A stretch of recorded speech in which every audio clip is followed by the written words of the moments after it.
Maybe not everybody has a spinal fusion, but like everybody has something that they struggle with. Like maybe some competitors are short and they can't reach between the holds as easily as me. Or sometimes people are really tall and they like can't fit into a box. I think all of those things like can help put it in perspective. Hey y'all, welcome back to The Struggle. It's me, Ryan, your host of this show. I'm so happy you're here. Hope you're having an awesome day and an awesome spring season. And I'm really excited to be sharing this conversation with y'all with the one and only Kyra Condie. Man, I've been looking forward to having Kyra on the show for a long time. We finally made our schedules work, and for her, her schedule's a lot busier than mine. At least in terms of climbing. She doesn't have any kids. She does have cats. We geek out about cats for a little bit in this conversation. But as a climber, she's always traveling all around the world, and right now is no exception. When I caught up with her, she had just returned from the first World Cup event in China, and as I'm recording this, she's in Brazil for the second event. And of course, by the time this episode comes out, she'll have returned from that and we'll be preparing for the next one, which is fortunately much closer to home with Salt Lake City. But anyway, we talk a lot about that in this conversation here. No doubt you know who Kyra is. She's an Olympian. She was at the 2020 Tokyo Olympics, the first for rock climbing. She is a U.S. national champion. She's a World Cup competitor, both in lead as well as boulder. Right now she's doing the boulders. And she has earned a hell of a reputation for being a training beast. And if you've seen any of the videos that she's put up of her on a spray wall, on a system board, on a campus board, on a hang board, on any of those medieval implements of training, you know how strong she is. And we dig into all of that in this conversation, plus a big ol' helping of struggle. Kyra is no stranger to struggle. She had scoliosis when she was in her early teens, had spinal fusion surgery for that. She tees up this conversation with a little bit of a recap on that and how that's impacted her, not only as an athlete, but as a person, because we are all people before we are climbers. And then make sure you all really, really pay attention in the last chapter when we dive into the mental game. You know how much I love that chapter, but Kyra brings such incredible insight from her career as a competitive climber when it comes to managing stress and fear and anxiety, and amazing tools that she's learned through working with sports psychologists to upregulate and downregulate. Man, did I love this mental game chapter. And then, of course, stick around for the bonus episode. I'll tell you more about that at the back half here. But we dive into what's going on with people like Brooke Rabatou and Hamish MacArthur coming out and crushing things outdoors, taking the indoor training ethic and competitor's mindset and bringing it outdoors, and so many other great things in that bonus episode. I loved it so much. And now a quick little update for me. I'm going to give my dog Ringo here this bone to chew on. You're probably going to hear a little bone chewing in the background, but he is just being freaking relentless. Go, take it. A little update for me and my climbing. What's been going on? Well, it's starting to get a little warm here in Kentucky, but that's not holding me back. I took the kids camping and we went climbing after that. I've been getting out as much as I can with friends to the crags that they want to go to. I have not been performing where I would like to be performing, to be perfectly honest, and I'll go into more of that, I guess, on my monthly plog episode. I'm feeling good on the boulders, and that's a lot of my focus is like this road to V8. So I'm feeling good on some boulders, I'm feeling good on the board, but I'm not feeling great out on the routes. Or strike that. I'm feeling great until I then don't have the endurance to keep going. So I'm feeling strong, I'm feeling snappy, but I'm not feeling particularly fit. And I'm just trying to be okay with that. I don't know. I waver between like being psyched with where I'm at in the boulder training and being like really disappointed with where I'm at in the pyramid building. So maybe taking on both of those goals in one season was a little dumb. But I'll explore that more in upcoming conversations with Eric Hurst and Nate Drolet and others. But I am having fun, and that's probably the most important thing, is that I'm just getting out there and I'm trying hard. I'm giving it everything, and then I'm just also enjoying the beautiful nature and the people that I'm with. So I hope you're enjoying the beautiful nature and the people you're with, or the beautiful plastic and the people you're with, depending on whether you're climbing indoors or outdoors. We can explore my climbing a little bit more at the end of the month here. But first, let's just go ahead and pull on with one of the best competitors in the game, Kyra Condie.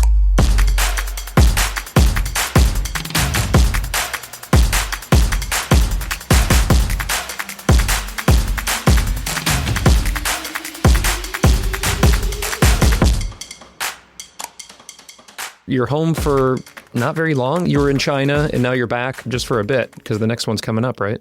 Yeah, it was kind of a nice little break actually in between. I was in China and I got back a little over a week ago. And then I leave for Brazil on the 10th. So have like another like 10 days at home. Oh, cool. Which is, it's kind of nice to like break it up. I prefer coming home in between and like getting time to like reset, hang with the cats, train a bit, like be back in my schedule because like, I don't know. I feel like as I've gotten older, like my desire to just be gone from home for like months at a time is lower, especially having like an actual home base. So yeah, I like being able to come back and reset. And so this was a really nice amount of time before going to Brazil. And then the next comp after that is in Salt Lake. So get to come back again home and then go to Europe. So yeah, it's a crazy schedule and I'm sure it's very exciting, but yeah, also can be disruptive. It'll be cool to actually talk about that as we dive into some of these chapters about training, nutrition, tactics, mental game, all the usual stuff, all the struggle stew over here to see how that happens. So I guess we can just start then with struggle. How do you see struggle as a climber?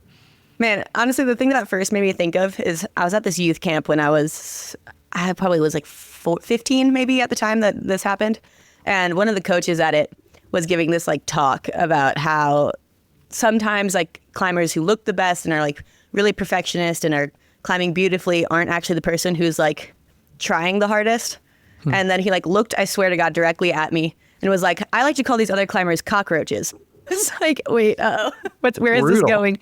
And he was like, okay, they're cockroaches. Like they don't look pretty when they're going up the wall, but like they make it happen and they get to the top and it's not the most beautiful thing you've ever seen, but they like struggle through it and try hard and get there. And like, I don't know if he was like really like lauding it, if it was a good thing or a bad thing really, but I was like, hell yeah, that's me, I guess. If I get to the top, that's what matters. So like, I guess that's just what my first thought went to when you said struggle, but so you've always embraced it. Like this was like you were a kid, I'm assuming, you're talking about you're like at a youth camp there. So you've just always kind of embraced that suck, that try hard. Yeah. And I don't know if you know, but I have a tattoo that says you suck, try harder on my thigh. And totally. that actually, the background story of that is the gym that I started climbing at in Minnesota is called Vertical Endeavors. And we had like a crew of people who I was like by far the youngest climbing there. So I didn't really like necessarily fit in, but like, forced myself into this group of older guys basically who would train up in the training area.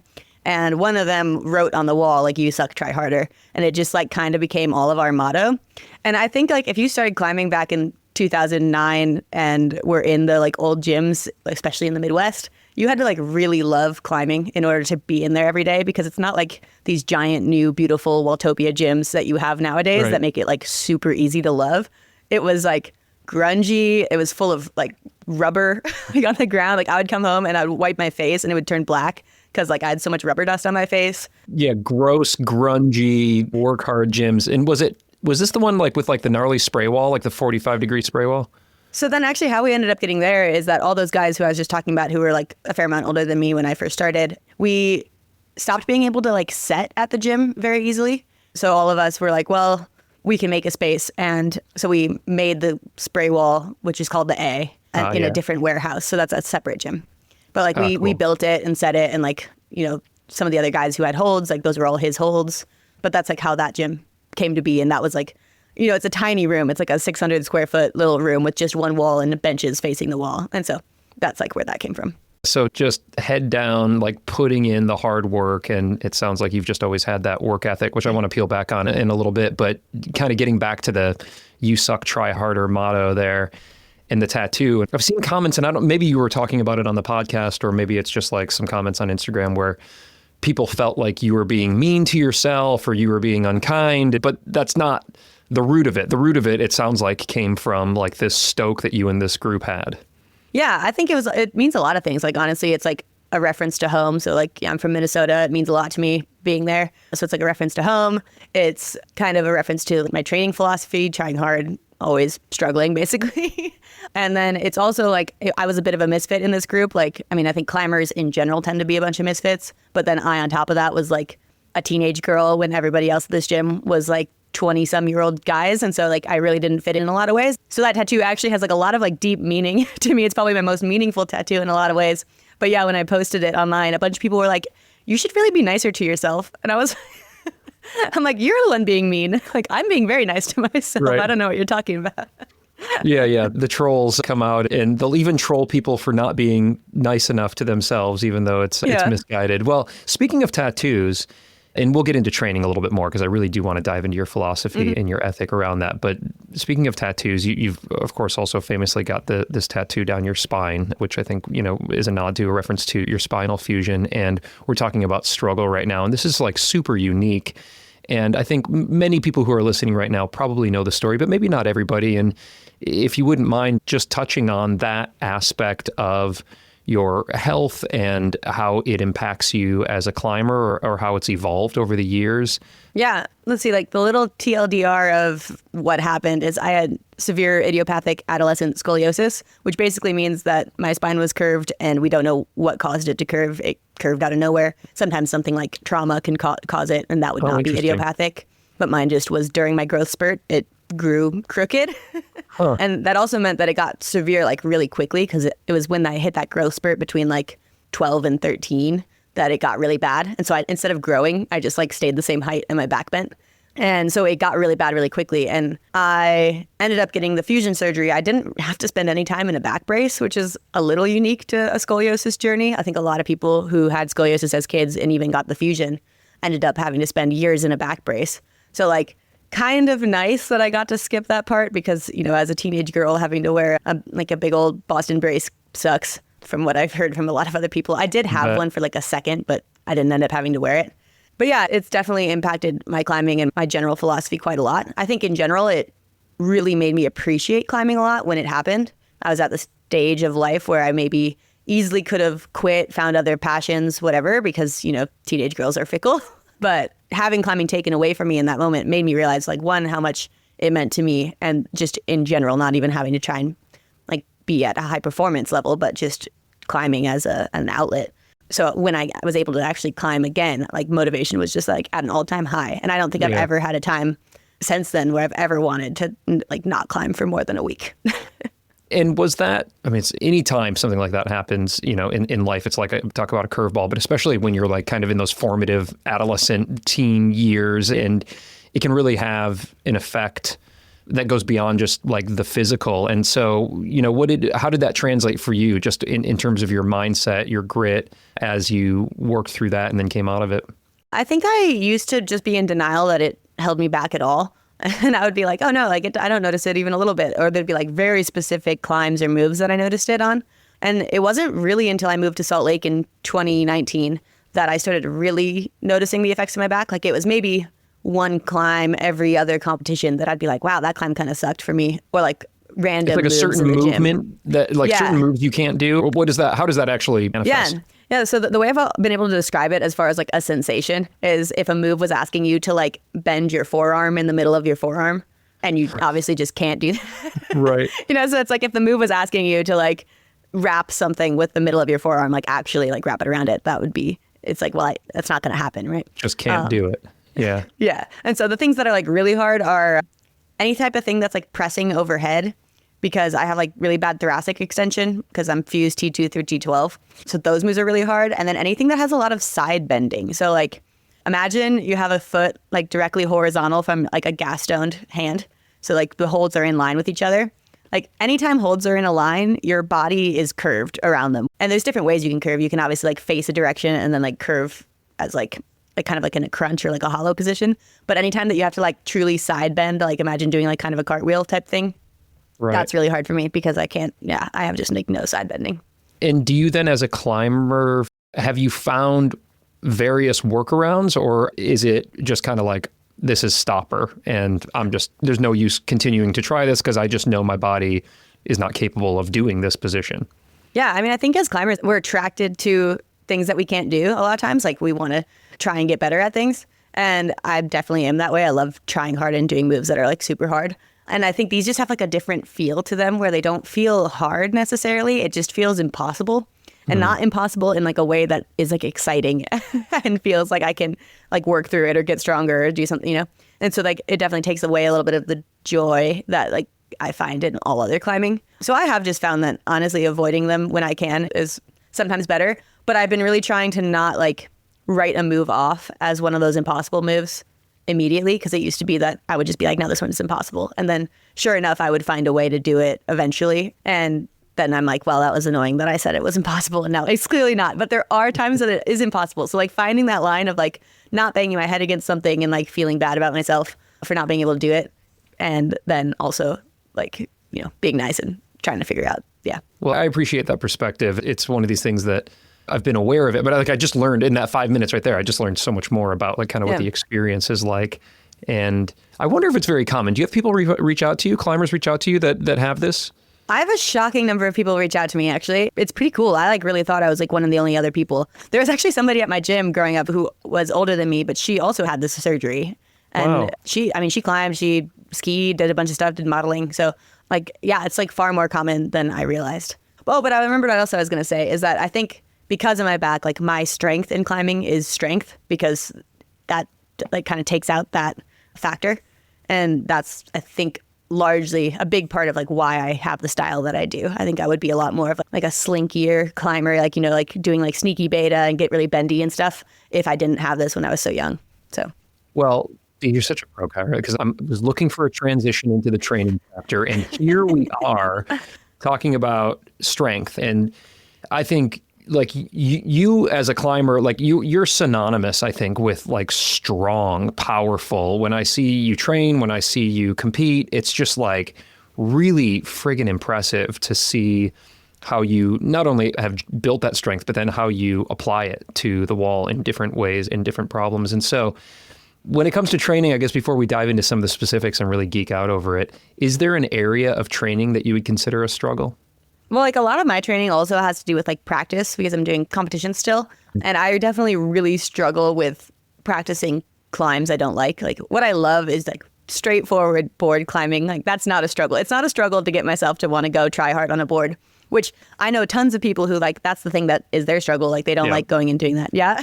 That's me. That's this guy right now because there's nowhere to hide, right? It's just I have to pull on that. Okay. But yes, you tend to gravitate towards that. That's my favorite part of climbing. Like I'm never having a bad time, even if I'm like falling on the same move every single time that I'm trying it, for a whole session. If I'm on a board, I'm having a great time. But I definitely really struggle at like working like these kind of new school style, like swinging, bouldering stuff, just because I don't want to like ruin my skin because then I feel like it ruins my training for like multiple days if my skin gets really bad from all those fiberglass holds. And it's just like not what I love about climbing as much. I don't like dislike that it exists, but like I have a hard time like motivating myself for those. So like that's been like one of my biggest struggles, I'd say. I also hate leg day, but that's like, and kind of everybody has that. Well, not everybody, but many people I think also have that. But it's interesting, Kyra, because how old are you? I'm 28. 28. Okay. And you've been competing and climbing for quite some time. So you've seen a lot of the evolution of the sport, especially of indoor comp climbing, going, far more towards a lot of the coordination and dynamic styles. And so when you're talking about having a little bit of a struggle on practicing that, like I understand it because you love like the spray wall, really just digging deep. But the competitions themselves, correct me if I'm wrong, this is far more your world than mine, but there don't seem to be as many straightforward problems in competition anymore. You still need to be strong. There tends to be some like really kind of crazy moves here and there. But is it fair for me to say that like more and more the style of competition climbing is more towards that? Yeah, you definitely said it well. The style has changed quite a bit from when I first started competing in 2009 to especially now. But it does even change year to year. Like I think the year of the Olympics like was probably my personal least favorite year of setting that we've ever had. Instead of being like these like fun, cool, dynamic moves, it was a lot of like really funky, weird stuff. And like they kept putting these like giant volumes on the overhangs. So like even the overhanging climbs were like, I don't know, really 3-dimensional and like not very fun to climb on. And you just like watch people like their face like looked like they weren't having fun. Like they were like gross movements through things. And so that was probably my least favorite year. But luckily we've kind of strayed away from that, which I'm very happy about. And I think we're finding a better balance between like kind of that old school style and this like new school parkour kind of style. And like the last 2 years, I've actually really liked the setting. So like this last year, I made semifinals quite a bit. And I actually think that was because qualifiers was much more straightforward. And then they kind of saved that showier movement for like semifinals and finals. And so I kept doing really well in qualifiers and then not so well in semifinals when it was less my style. But what I noticed was I was spending a lot of time practicing those things. But it's really hard to be the best at something that you just don't love, and I'm competing on the World Cup stage where like I am against a lot of the best, and a lot of them do love that style. So what I was thinking in the last like year and a half is that what I should really do is focus on my strength, because where I can get ahead in these competitions is on the style that I love, and it does come up. And I was finding when I was spending so much more of my time on those like kind of compy showy moves, I wasn't getting that much better at them. Like I was maybe a little bit better, but I have such a like large base of having practiced them for so long, like leading up to Tokyo and the Olympics there, that I have like the knowledge of how to do those moves. Like I have the movement like catalog of how to do them. And so I know how to approach them. I know how to do them. I've done them before, but I was losing like some of my strengths. So on the boulders that seemed really my style, I wasn't actually keeping up as much as I should have been. And so the last year, from like a mindset point of view, I've been doing a lot more of what I love. So like a lot more like tension board, moon board, spray wall climbing. And then I feel like I'm just working on my strengths so that when I see a boulder that is my strength in a competition, I'm much more likely to do it. And hopefully, other people then can't do it. It would be the idea there. I like that philosophy. That's really cool to understand your strengths. And also because you enjoy it, you're able to put more time on that and get more joy out of the sport. And so even though the sport's your job, we also try to enjoy the sport as much as we can. Myself and most people who are listening to this do not get paid to climb. And so I tend to gravitate towards my strengths when I go to the gym, but I have to push myself into my weaknesses or my anti-style, if you will, which for me is board climbing. And I know you're super psyched on that. So I want to talk about this. I want to geek out over it. It could be spray walls, it could be boards. You've got a rock and spray wall that you've built out. I actually had some people write in and ask questions about that. And then I've seen you training on boards. You just recently had an episode with Will over at Tension about the TB2. I've been on that. I really like that board. I really like Kilter. I probably like Moon the least. Again, likely because, the angle's fixed and there's nowhere to hide. But let me ask you first, I guess, which, if given the opportunity between a system board and a spray wall, where are you going to go?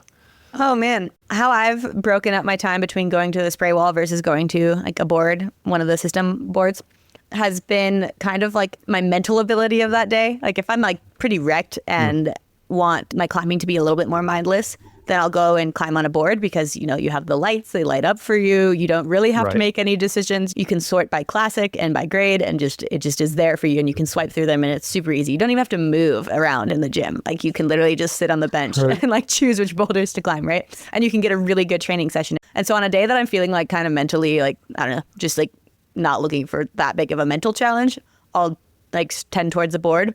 And then on a day where I'm just like psyched and ready to train, I'll try and climb on like my spray wall or our training center spray wall, because it just does take a lot more thought, like especially if I don't have a coach like we do at the training center. If I'm climbing on my home wall, I have to come up with all the climbs that I'm doing myself. I have to figure out moves that are challenging. I have to set them. I have to remember them. So I really like that, but it is a little bit more of like a mental lift, I guess. All right, y'all, I just want to take a quick second here to tell you about some Voodoo Magic chalk that I've tried out recently. It's by Rungni. You guys know Rungni. It's Magnus Mitbo's company. They've been supporting this show for a really long time now, which I love. Thank you, Rungni. But this chalk that they just came out with, I don't even know if you can call it chalk. It's called Maglock, and it's like chalk. It's a super expensive type of chalk for a bag of it, but you only use a teaspoon. And it goes on your clean hands, and you rub it around on your clean hands, and that's kind of like your magic little base layer. I tested this stuff out with Emil Abrahamson when we were out in Portland shooting some videos together. And we did like a side-by-side test hanging from a giant, nasty sloper in the gym. And by far, when we put the Maglock on first and then used like regular mag dust afterwards, we hung way longer than when we were just using regular chalk. So like if you've got a project and you're like, look, I need that extra little edge to level up and send this thing, check out the Maglock. It's just wild how it feels and how it works. I don't need to sell it. Just try it and you'll see the difference. You can use code STRUGGLE and get 10% off pretty much everything over at Rungni. You can get a bundle, which will score you some free shipping. And again, if you use that code STRUGGLE over at Rungni.com, that also helps me to continue to make these shows that you're listening to. So I wonder this, Kyra, like when I'm watching like videos of you on Instagram, or you've been doing some good stuff on YouTube as well, and you're on a spray wall and there's 750 million holds and they're all different colors and shit. It's not like it's monochromatic, like how do you No, you throw to a hold, your whole body cuts, you scorpion kick, and you come back and you stab your toe on something. And in my mind, I'm like, well, she's just hitting the closest thing she can hit. But it sounds like in your mind, no, you've identified a hold that you want to hit, but it's not light, it's not lit up, it's not taped. So like, how are you setting these routes or these problems for yourself? Yeah, honestly, there's a huge learning curve to training on a spray wall. And the first time I ever climbed on a spray wall, I absolutely hated it, actually. Like, this was probably back in, and I want to say it was like 2015 was like the first time I ever climbed like really on a spray wall. And it was Kat's, the gym in Boulder. And I didn't like it at all. I was like, these holds are slippery. I can't find anything. Like, everything looks the same. Like, it's really hard. I don't know. So I just didn't resonate with it. But then I just like started being what we did more. And I like really love it. I mean, the versatility is just like infinite in a lot of ways. But yeah, Right. you do identify a climb beforehand. And so what I usually do if I'm setting on a spray wall is I'll like look at it from like a bird's eye view, like you're farther back, and kind of identify like some holds that I maybe want to use, or like I see a cool move, like, oh, going from that hold to this hold looks really cool. Okay, what foot should I use? And at least at my home spray wall, if there's not a foot there, I can put a foot on. And then a lot of times on spray walls, what you do is tracking feet. So you don't actually put other feet on. So you use the hands as feet. So then you have less to remember. But you get really good at like, one, knowing the layout of a certain board. So like my home wall, I have like a pretty good sense of like where the holds are. And so I can remember where they are. For example, like to use your example where you like swing out and like kick a foot again. It's like I kind of just know where that foot is. But I use a lot of like cues from the wall. So it's like instead of just being like, oh, that one red foot, it'll be like, oh, it's the red foot below that big blue hold. And so you have like multiple cues to tell you where the hold is instead of just one. Because if you say like, oh, that red hold, it's like, oh, shoot, like, where is it? There's so many red holds down there. Right. But if you're like, oh, the red hold next to the blue one, then you like, it makes it a little easier. But like I said, there's a big learning curve to it. But I do find that climbing on one spray wall, like you get way better at climbing on other spray walls. It translates shockingly well. You don't have to memorize each board. Like when you get to know a board more, it definitely helps. But like you get so much better at remembering holds. But we like will remember 60 move circuits with feet. Like, so you get better at it. And honestly, it feels like it's a good like brain challenge too. Yeah, totally. It's like I'm just like imagining myself being on the kilter board and somebody on the mat just like throwing me complicated math equations while I'm climbing, because that's essentially what you're doing. Like the light up boards take the guesswork out of it, which is very nice, because if I'm cruxing, like I just want to focus on like, doing the thing rather than like, what is the thing? Because that takes more time. But there is something interesting about that. No, somebody out there, some smart climber scientist needs to do a study on this, because your workout, you're getting double the workout. You're getting a mental workout as well as a physical workout when you're doing that kind of thing. That's interesting. Totally. Yeah, and when we train on the spray wall at our training center, so like there's a training center in Salt Lake for USA Climbing, our coach is usually there, like Josh Larson, and he will point out climbs. And you can tell like who's climbed on a spray wall more versus who hasn't, because he'll point out a climb really fast. And like those of us who have climbed a lot on spray walls will be like, yep, good. And then somebody else will be like, what? Can you show that again? Like, what foot was it? Like, I don't remember anything. And so even really high level climbers, struggle with it too. So it is not something to be ashamed of by any means. All right, I'm going to force myself to get on the spray wall a little bit more. I think I've grown soft with the light up boards. Yeah. Well, let's talk about a few other areas of training here. Let's talk about some like kind of non-climbing specific training. You just posted a video on the campus board doing, it was like 147 or 147 and a half or something like that. 147 and a half, yeah. Yeah, nuts, I love crazy. Yeah, and you do quite a bit of that. And that seems to come in vogue and out of vogue and, like what's it best used for, but tend to really like that. And it's a cheap thing to build and most gyms have them. And so I'm curious how you're programming campus board training into your, weekly routine. I think the campus board is so slept on. I have told people for years to do it and that I do it, and that I think like some of my best improvements in climbing have come from both like just simple one-arm hangboarding and campusing. And just, I swear nobody listens to me. So this is my soapbox that campusing is good. And the reason I think it is that, in like weightlifting, you can make it harder really easy. Like I squatted 100 pounds today. I'm going to squat 105 pounds today. And you can also track it. So it's really, you can be like, okay, last year my PR was 100 pounds and now this year it's 120. Like I know that I have improved. And in climbing, like it's a little bit more nebulous than that. You don't get so much like gratification in your climbing because like sometimes it's a soft V5 at the gym, but like it was your first V5, but maybe it felt easier than the V4s you were doing, right? And so it's really hard to tell like, am I actually stronger, or is this climb just soft? Like, did it suit my strengths more? Like, so it's just not quite as linear and easy to track. And I love that part about climbing because I think it forces you to get on things of a bunch of different styles and not think so much about the difficulty of them. But when you're training, and especially when you're training for competitions or outdoor climbing, you need to be able to like have some sort of sense of when you're improving in a specific way. And I think the campus board and like hangboarding and things like that are the climbing specific workouts that you can do that on. And so campusing, for example, like right now I can't do 158.5, but I have been able to do 158.5 in the past. And so I know that I can do that. And that's like something that I'm up and working towards. You can also add like a small weight vest, like 8 pounds or less, and do exercises and make it harder. So like there's a lot of ways that you can like really simply increase the difficulty of it and also see the increase in difficulty of it and see yourself getting better. And sometimes it's even just like maybe 158 felt really hard a month ago and now it feels like really flowy and bouncy. So like I really like that aspect of campusing because it's pretty linear. You can be like, okay, I can now do 158.5 again. I'm stronger than I was 2 months ago. Sick, like good confidence boost. And do you use the campus board as the training to get better at the campus board, or are you using it more to check in on where you're at? Then you'll go and do some training on spray walls or volumes or climbs or whatever, and then come back and see, oh, like how has this applied to the campus board? No, I definitely train campusing, and I find that it correlates quite well to especially like big moves climbing. Like especially the way I campus, like I see a lot of people, I was talking about this yesterday actually, because I just put it on my story like you said. I see a lot of people campus they do the big pull and then they just don't do anything with their bottom hand and just basically do a one arm pull up and then pull up to the next hold. And it's pretty static. It's not very like pouncy. And the way you really should campus is fast. Like the idea is power, right? And I try and use my bottom hand a lot to basically provide as much power. And then you're using both hands, one being really low and one being really high. And if you think about climbing, especially like on a board or just any big hard moves, you need to be using both hands while you're doing it in order to like control the movement as much as possible. And so I think like as you get better at campusing like that, that translates really well to climbing.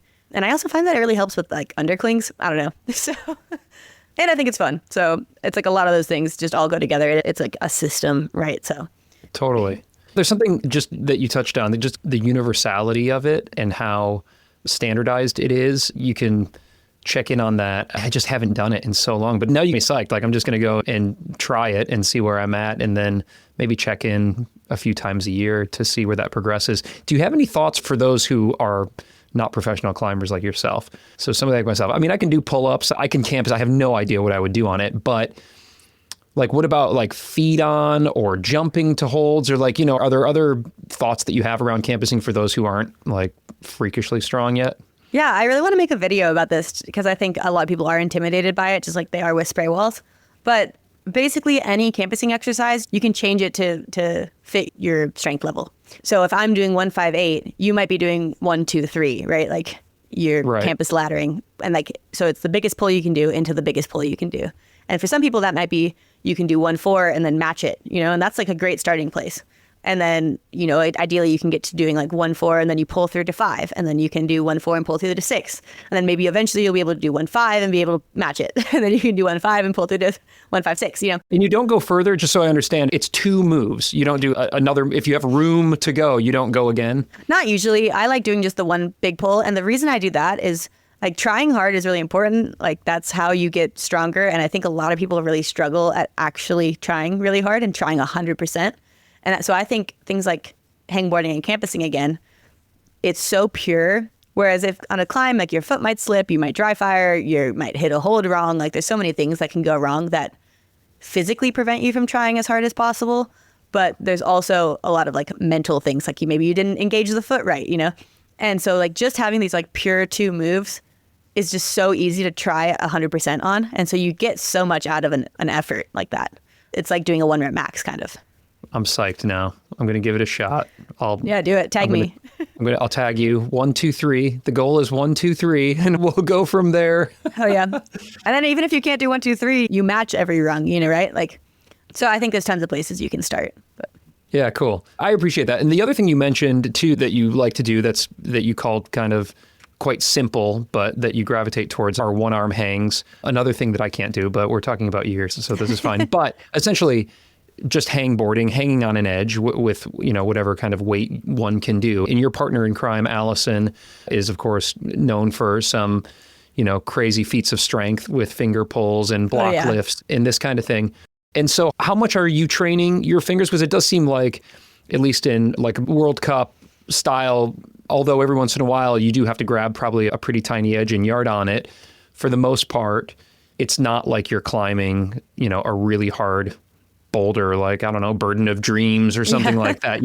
They tend to be a little bit more dynamic and flowy. And so are you training your fingers because it's fun, or are you training them because it applies to your career as a competition climber? That's a great question. I don't know if it was that I was training one-arm hangs, but like I said, I think one of the single biggest improvements or jumps that I saw in my climbing ability was when I went from not being able to hang the middle Beastmaker edge on the Beastmaker 2000 hangboard to being able to hang it. Like that jump of strength or whatever it was, like I saw a huge improvement in my climbing, and that was like around 2016, I think. And to be clear, like I know tons of pro climbers, like really strong pro climbers who have sent like up to V14, 514C, who like can't hang this edge. So it's not like something you have to be able to do in order to climb hard, but I do think it's like pretty low hanging fruit as far as something that's like available to train that can really help your climbing. But that being said, I don't think it necessarily matters that much for comp climbing, like you said. But I find training my strengths and like leaning into those, like you can find ways to use finger strength on boulders in competitions that are maybe not like necessarily how something is set. But I think hand strength is really important. And the other thing that one arm hangs does is it like kind of changes like your whole chain. And so I use a lot of like my shoulder and stuff. And so I feel just like really strong and like solid on holds when I've been one arm hanging. And I actually had this like super annoying chronic shoulder problem that made me basically not be able to train it for 2 years. And I'm finally able to do it again. And it feels so good to just like get that strength back. Like I definitely missed it. Like I just didn't feel good hanging on one hand on anything. Like even if my feet were on the wall, like I just didn't feel quite as solid. Right. So going back to, I think you said it was 2016 when you kind of made that breakthrough. Prior to that, were you doing assisted one-arm hangs or two-arm hangs? How did the progression look? Yeah, I did a lot of assisted ones. So like holding onto either a pulley system or just a rope or like a worse hold with like 2 fingers or something to train it. But I never got really behind like 2-arm hangboarding, which that's just like a personal thing. Like I think my hands sit kind of funny and it feels really tweaky to add a lot of weight, because I could do like whatever edges with like plus 100 pounds. And I just felt like it like the way it cocked my wrists and stuff, I just like wasn't holding things the same way that I would hold them with just body weight. And I think also motivation wise, like it's a lot harder to like put on a like 100 pounds of like weight vest and stuff and then try and hang. Like it's just like the mental barrier to trying to do that was really high versus like doing a one-arm assisted hang. Like you didn't have to do that. Yeah. Like I would get like bruises on my hips from, Yeah, it's like a lot easier to walk up to a board and grab like a band or just like you said, like put your hand on like a slightly worse hold or something than it is to like strap a friggin' harness or a belt around you and grab a bunch of plates. And it's a pain in the ass. So that was like the other thing. It was just like activation energy to being able to do the one-arm hangs. I was like just far more likely to actually do them and than I was to do like the weighted double hangs. So, but I think whatever works for you, like some people are going to be just super motivated to do the like weighted 2-arm hangs. And I do think that it's a fairly advanced exercise, obviously. Yeah, something to work up towards. But yeah, your training psych has now gotten me psyched, Kyra. So I'm gonna tag you in my campus board as well as my assisted one-arm hangs. We'll go from there. Let's talk about nutrition for a little bit here. I think this is where maybe some of all the travel that you do too with competitions could come into play. But nutrition can be, a make or break for a lot of climbers depending on what we're working on. And so has anything in the nutrition world been a struggle for you? One of the things while traveling is I'm a vegetarian and I have been since I was 8. And so like when I'm cooking at home, I mostly cook. I don't eat out at restaurants very much or anything. And when we're traveling, we're basically exclusively eating at restaurants. Right. And it's just hard to get protein when you're abroad because like a lot of times the vegetarian dish at a restaurant that we go to won't have any. It'll just be like just vegetables. I'm like, how are you supposed to survive on this? There's no tofu. There's no like seitan. There's no anything. So that's been a little bit of a struggle. But yeah, in general, I think I cook a lot. I like cooking. Sometimes you're tired from training and don't want to cook, but you kind of have to. I feel like one of the biggest struggles of being an adult is having to figure out what to eat for dinner every single night for the rest of your life. But oh my God, tell me about it. And like now I've got kids. And so now it's just like me and like they won't eat what I eat. And so now it's like 4 different meals. It's insane. Oh, gosh. It's out of control. Why can't we all just be like cats and just munch on the same dry food every night?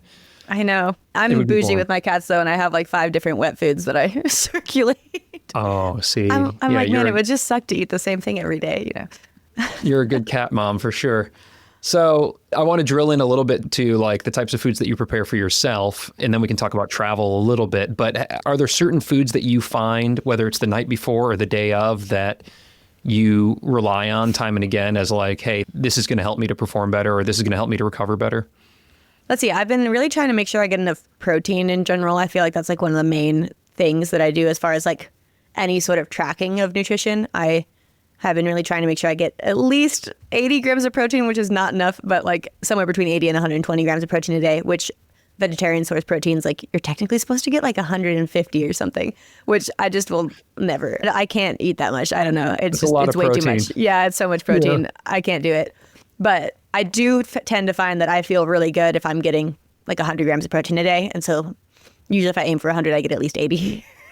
So do you just, because something caught me there, I'm also a vegetarian, been a vegetarian for 15 years, but you just said vegetarian protein, you should get more than the recommended amount. Is that because it's a different quality of protein? Any sort of vegan protein, yeah. I am not the expert on this, but what I've heard is that I believe it's leucine is what vegan protein is low on. And so like things like whey or any sort of like meat, animal protein has like a better balance of leucine and other amino acids. I'm pretty sure it's leucine. Don't fully quote me on this, but I do know like it's like 2/3 of animal protein to like a full thing of vegan protein. So, are you vegan or vegetarian? I'm vegetarian, so like that's not quite as much of an issue. But I do like the protein powder that I like is vegan, and so I try to like do 3 scoops of that instead of 2 scoops type thing. Got it.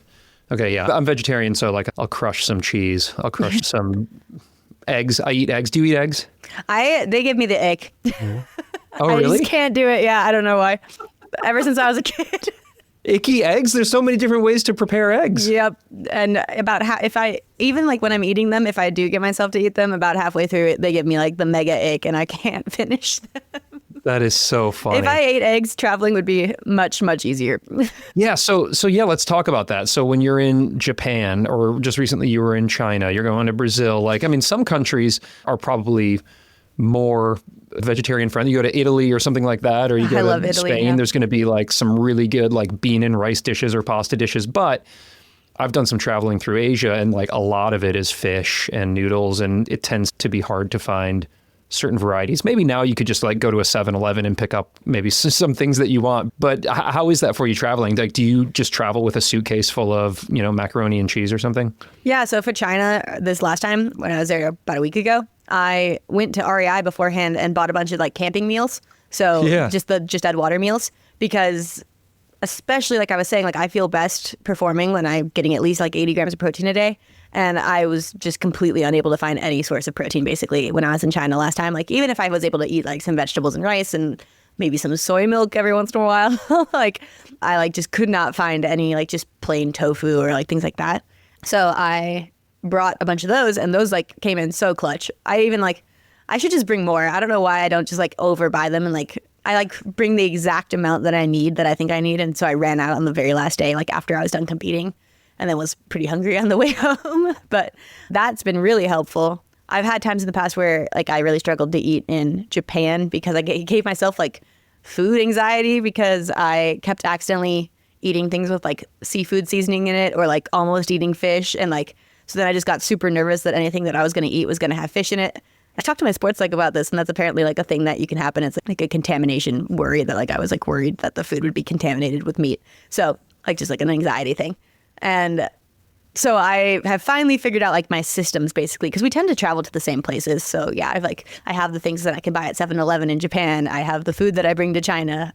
In Prague, where we're going in Europe, there's like a bunch of vegan restaurants. So I know that, and I'm just okay with leaving the team and going off on my own to go find food that I can eat, But I think sometimes, like, especially when I was younger, it was hard to like branch off and go do my own thing. So yeah, being okay with that is a big part of it. Yeah, you got to sort it out. You got a system. You've hacked the system now with your camping meals. I like that. That's actually really good beta, because I always, again, like when I'm traveling or whatever, I just like go ham and eat like weird stuff, and then typically pay for it and feel like junk. So it's nice. Yeah. I like the idea of bringing the dehydrated meals.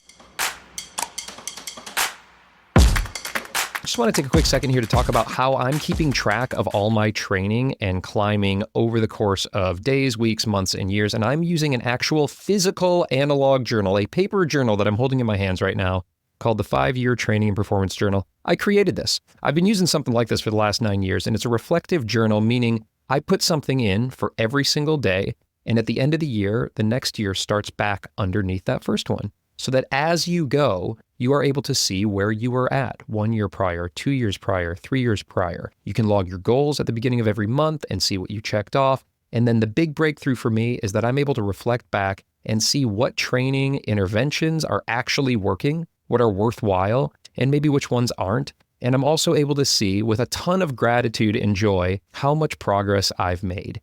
And I've never been able to get that from training apps. I like training apps. They help me to do my training, but this reflective journal has totally changed how I'm able to understand my personal training, my performance, and then everything that I do as a climber, like all my notable routes that I've sent, all my thoughts and dreams, they're all in here. And I get to look back and enjoy that day after day and year after year. And now you can too, because I made it and I'm selling it. And for $40, I think that's probably the cheapest thing you could buy that will last you 5 years as a climber. You can learn more over at thestruggleclimbingshow.com/journal. Quick question for you, climber friend. What's the first thing you do when you fall off of a climb? You fall and you look at your hands, right? You look at your hands and you say, why have you failed me, hands? And you take a look at your skin and you say, come on, skin, can you give me one more go? Well, the answer is yes, if you are using Rhino Skin Solutions. I'm so psyched to be partnered with Rhino. I've been using Rhino forever. As a climber, I use their performance cream every night before I go to bed. It soothes and strengthens my skin. And then when I'm in season and I really want to keep my skin very dry so that I can keep a hold on those tiny little holds on my project, I'm going to use their dry spray so that keeps my skin from sweating as much. And then I clean my hands really well. I use their cleanse spray, which doesn't require any other water. So if I'm out in the woods, I can just clean my hands real quick out at the crag. And then I'm immediately putting that repair cream on to get my skin back to health after drying it out so much with all that chalk all day. Taking care of your skin is going to not only help you to be able to put in more quality sessions, but also it might be the difference in whether you send or not. So take care of that skin and take care of your wallet, because Rhino's going to give you 20% off just for being a Struggle listener. If you go to thestruggleclimbingshow.com/Rhino, that code will be preloaded to give you 20% off, or just use code STRUGGLE at checkout over at rhinoskinsolutions.com. Let's go. Let's talk about tactics for a little bit here. And, we've mostly in this conversation here focused a lot on competition climbing, indoor climbing, training, and that kind of thing. But you're a hell of an outdoor climber, and maybe we can weave some of that in here as well, tactically speaking, how you look at climbs differently. And I'm curious how that translates. Like in a comp, you've got a certain amount of time. You got 5 minutes, to do this thing, right? And outdoors, you could have 5 months or 5 years. And so there's like such a different tactical mindset around taking on a hard climb in those two different scenarios. Can you just talk me through like how you sort through that? Yeah, I think honestly, it's something that's hard for me is knowing when something is doable for myself, like, and what that means when I'm talking about outdoor climbs, because I am so used to, like you said, doing things within a certain time limit. And so I have a lens that I look at things of like, can I do this, And I think I do struggle with like actually applying that correctly to climbs outside. And a lot of times when I've spent a lot of time outside, it's been on some sort of like smaller trip. That's maybe as long as, 6 to 8 weeks, but still that's a limited amount of time, right? So I do think I haven't quite figured out what is my like project limit like that. Like, I don't know quite how to figure how to find that, but I am really excited to try and spend more time doing that, because like I said, I really love trying the same move over and over again and like bang my head against it when it's like something that you can like try harder and do or get stronger. And so I think that's like something that's really exciting to me about like outdoors, and like where it's gotten a little like stagnant in comps. Like it's really fun to see what you can do in 5 minutes, but yeah, I think I've reached a point a little bit in bouldering where I'm like, okay, like I'm kind of ready to like switch things up a little bit. Yeah. Do you find yourself when you go outdoors trying to flash most things, like just taking that indoor flash mentality outdoors, which I'm sure you've become quite good at figuring out the art of the flash, something that I find quite challenging, in fact. But, when you get outside, are you not looking for limit boulders? Are you looking for things that might be flashable? Man, my super hot take is that like I really don't care about flashes for myself at all. It's a really hot No take. kidding. I don't know. I'm impressed when other people do it, but like the number of times that I've tried to flash a boulder outside, I think is like super low. I'll tend to like try the crux move first and then be like, cool, and then try the bottom. Or I'll do the top out first. I think I get nervous too outside with my back and get worried about like falling weird or like missing pads or doing a high ball. So I find it better. And I think the other thing, like at least right now with competitions being like where like a lot of my performances, I really want to go outside and just like enjoy myself. And like I like challenging myself and doing hard boulders, but like it's more about doing them and it's less about like flashing them, I guess, because I have so much of that inside that I don't take it outside as much actually. So it's almost like the opposite of your guest there as far as like it doesn't carry over in the same way because I want it to be different. Like I want it to be somewhere where I don't feel pressure to do something. I want to just like enjoy my time out there and like challenge myself on things that like I get to choose what I'm doing. Because you never get to choose what you're doing in a comp. Like you can choose how to warm up, you can choose to go to the comp, but you have no idea what boulders you're going to get, what the style is going to be. And so something that I really love about outdoor climbing is that you get to go and you get to pick which boulder you want to do and or which route, you know, and that's something that's like really cool. Yeah, that is really cool. I hadn't considered that perspective, but it makes a lot of sense. And so then when you do these you did like a big outdoor trip to Rocklands last year, is that right? Mm-hmm. Yeah, and just like, it looked like I had a blast and went on a tear. And it seemed like, at least from what you were sharing on Instagram, on the podcast, was that you didn't feel particularly pressured or stressed by it. Most of us who are listening, and myself included, like if I'm going to take a big trip, I'm going to be training for it. I'm going to be like, I want to perform. I want to do the thing. I've got my list that I'm going for. And you're coming from a higher pressure world of competition. So it seemed like, if I'm understanding correctly, like an outdoor trip is pretty chill for you. Like you don't feel the pressure to go out and perform. Yeah, not as much. I think that might change when I like change to being less of a comp climber, but because I know I've talked to Allison about this before, and I think especially if your sponsorships and your livelihood comes more from your outdoor climbing prowess than from like comp climbing, indoor climbing training content, then you're going to feel a different type of pressure, you know, which I'm at least currently glad that I don't have that.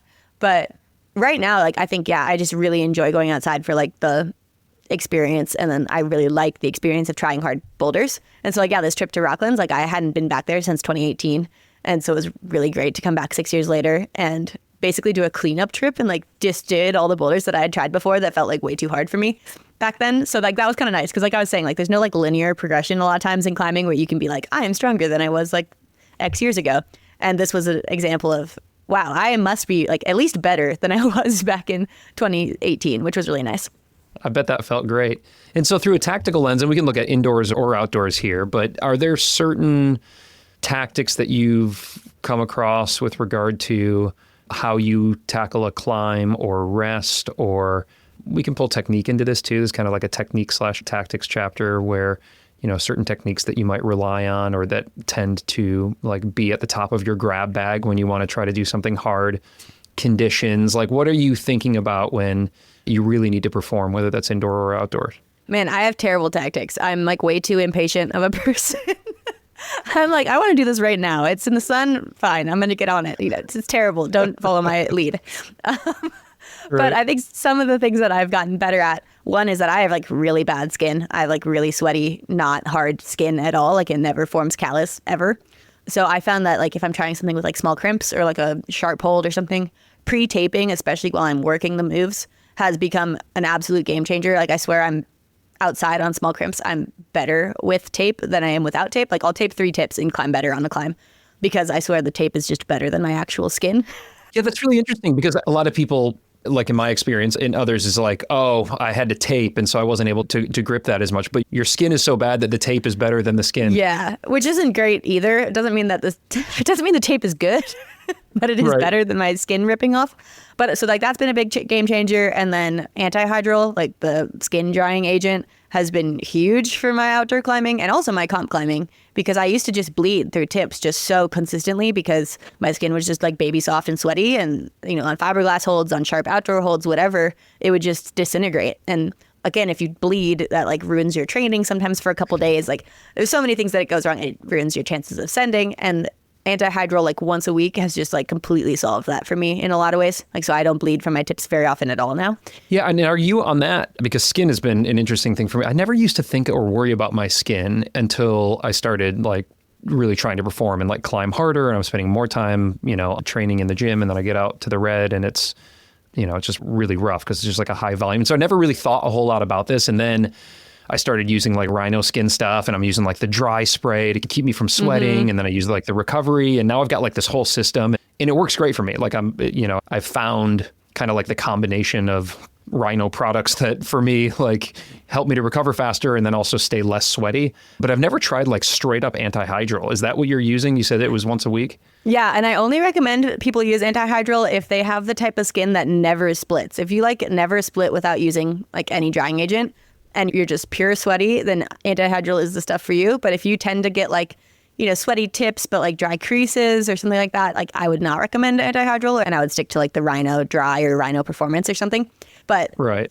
I find it to be totally game changing, and especially game changing for lead climbing, because like I'm so sweaty that like I would have to like chalk up basically every other move. And that obviously gets you a lot more pumped. It makes you over grip on holds because you feel like you're sliding. And like lead climbing, it made a huge difference. Like I would only have to chalk up like my first time chalking up would be like halfway up the route. And then I would maybe do it like another 3 times, only on rests, whatever. Like it was hugely game changing for lead climbing. It's really nice for bouldering too, but like, yeah, lead climbing, it made a big difference. Wicked.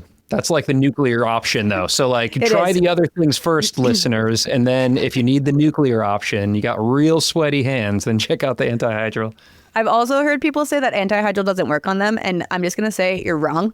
It will work on you. You just haven't given it the chance. Sometimes people will put it on and it won't like work right away, and then they maybe go have a hard gym session and then like shed all the skin that it was on. So like if you use it, like rest the day afterwards and then climb the next day. And then if it hasn't kicked in for a week or like a couple days, then do it again. But sometimes people will accidentally put it on like 3 days in a row, and you just get the worst possible skin ever. I've done this before. And I couldn't do like V5s at the gym because my skin got so hard that I was just like sliding off of everything. It was so funny. Oh, it's like too dry. It got like there's no moisture at all. Yeah, exactly. It was crazy. But that time that I did that, I did a pull up on the 4 millimeter like things for the first time ever. Because I've never done, like my skin's too soft. Like I cannot hold 4 millimeters. And I had always said that I thought it was just pure skin, and I was right. So I felt validated. Holy smokes. I've never done it again. So here's the next thing I'm going to try. I'm going to go with antihydral. And if I can't pull up on 4 millimeters, Kyra, you're going to hear from me. Okay, yeah. That's amazing. Okay, good. Well, thank you. Those are some great tactical tips. I appreciate that. Let's move on to my next and favorite chapter here, which is the mental game chapter. And this is going to be rich territory because there's so much mental game that comes into high stakes competition, of which you have been competing at the highest levels for years now. And you mentioned earlier, as we were chatting, that you were working with a sports psychologist, which of course makes sense when you're an Olympic level athlete. So I really want to peel back on that. But before we do, I want to hear about struggle. And does something come to mind specifically in the mindset, the mental game chapter here, for something that's been a struggle for you? Man, I mean, we talked about it a bit, but my back has absolutely been the thing that's been the hardest mental struggle for me, especially when I've been trying to reach my limits and competing against people who don't have the same limits that I do. Like, I think that's been really hard. Like, I don't know, my back also classifies as paraclimbing technically. So like I could classify for being a paraclimber. Depending. I think they've changed some of the rules, but at least previously I would have classified. Oh my God, that would be so unfair. That's how I feel. But, and also like scoliosis is like such a wide range that like, like my surgery was fairly uncomplicated as far as these things go. Other people have like, lots of feeling in their stomach and like all sorts of stuff from it and have worse mobility. So like, I think people sometimes try to like compare like some of the paraclimbers to me. And I'm like, I know like my situation is completely different, but that's definitely been like one of the biggest struggles in my climbing. I think generally I'm like quite a psyched and happy and climber and trainer, I guess. And I think a lot of my struggles, both like in competitions and training outside, have all come from like frustrations revolving around something that like it feels like I can't improve on. But I feel like there's also been some amount of struggle with like the new style like we were talking about and just like not loving it as much. And like that's like aside from my back, like I just don't love the new style of bouldering as much as I love like that old school training style of board climbing. And like I think there's been like some mental struggles around that as well. Well, I appreciate you sharing both of those. And I think that comparison is natural and normal. And I think like, especially amongst competitors, because you're like directly being compared, you're placing, you're being ranked, but in kind of amateur recreational sport, like I enjoy climbing, I'm still comparing myself to the crew that I climb with or the people at the gym or the people at the crag that day, for better or worse. Sometimes for better, sometimes it's like gets me psyched. I'm like, oh, I want to try harder because they just tried really hard and did that, and I think I might be able to do it. But sometimes for worse. Sometimes I'm like, oh, why can't I do this thing that person can do? And I can sympathize, but maybe not empathize with your situation because I don't have a medical condition like you do. But I imagine at times it must feel unfair that, there's just certain moves that you can't do, or there's, the other people in the competition don't have to overcome a situation like you do. And how do you handle that in a way that I guess doesn't take you too far down a spiral, a rabbit hole?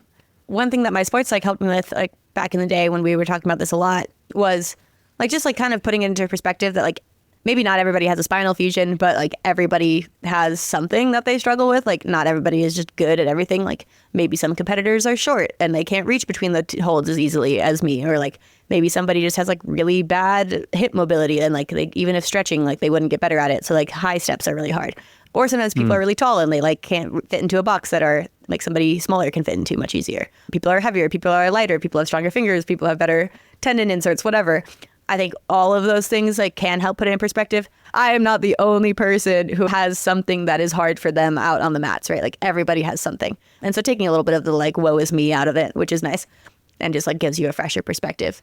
But then honestly, the way I've dealt with it a lot has been like you were saying, like comparison it's inevitable. But it can also be the thief of joy, And I think trying to figure out what my method is has been really helpful. So like, and I think this can be applicable to anybody. You don't need to have a spinal fusion or like a fused bone or something to relate to it. But like sometimes watching somebody, it's like, why can't I do that? It's like, okay, well, how can I do it, instead? So that maybe that's not going to be my method. Maybe I'm really bad at pulling, or like I'm really bad at crimps. Maybe I'd figure out a way to like get a high foot and like do something more statically because I'm not good at dynos. Like there's so many things that you can do to like figure out your own method.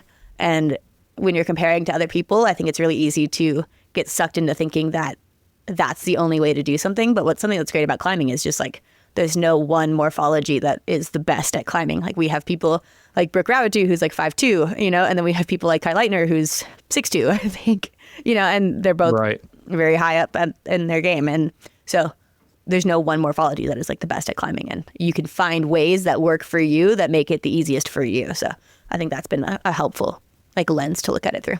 I like that a lot. Yeah, it's empowering in that perspective. Well, I want to talk about pressure, whether it's send pressure, pressure to perform, pressure to deliver results for country or sponsors. You're under more pressure as a climber, as an athlete than many, certainly than most people who are listening to this who do it for joy, but also even for other professional climbers, because competition can be such a pressure cooker. And again, sometimes that can be motivated and sometimes it can be debilitating, and it's just maybe a matter of how one processes those feelings, those emotions. And I'm curious how you do it. What's worked for you? I mean, the time that I was under the most pressure, I feel like ever, was when I was qualifying for the Olympics in 2019 in Toulouse. And like, I did not sleep the whole week, I think, leading up to that competition. Like I could not fall asleep. Yeah. I couldn't stay asleep. I was just like up and awake thinking about every possible outcome, qualifying for the Olympics, not qualifying for the Olympics, having somebody else qualify for the Olympics and having there be no more spots left. Like there was like so many possible outcomes, and all of them were stressful in different ways. But as far as like how I actually deal with pressure, like it's hard. I don't know. Like there's not a like one good answer. Like I think I've focused a lot on breathing in general. I think that's something that can come in handy, like trying to send something outside, trying to center yourself before like a go campusing, like trying to like be ready before going out on a climb, like out at a competition. And so like box breathing has really helped. I don't know if you've ever done that, but it's like where you picture a box. Well, how I do it at least is you picture a box in your mind and you like draw each side of the box while you breathe in, and you also count. So like 1, 2, 3, 4, and then back to 1. And you breathe in for one of those, hold your breath for one of those, and then breathe out for one of those. And you're also trying to picture the box while you're doing it. So you're picturing the box, you're counting in your mind, and then you're also breathing. And so it takes up a lot of your senses and lets you like actually calm down in a way that's really helpful. And another one that I have for dealing with pressure has just been trying to think of the feeling of the inside of your palms. And that's like a meditation technique. And like the type of meditation of like picture yourself in a meadow like doesn't work for me. I'm like, I don't know if you've noticed, but I'm like a pretty like high energy person.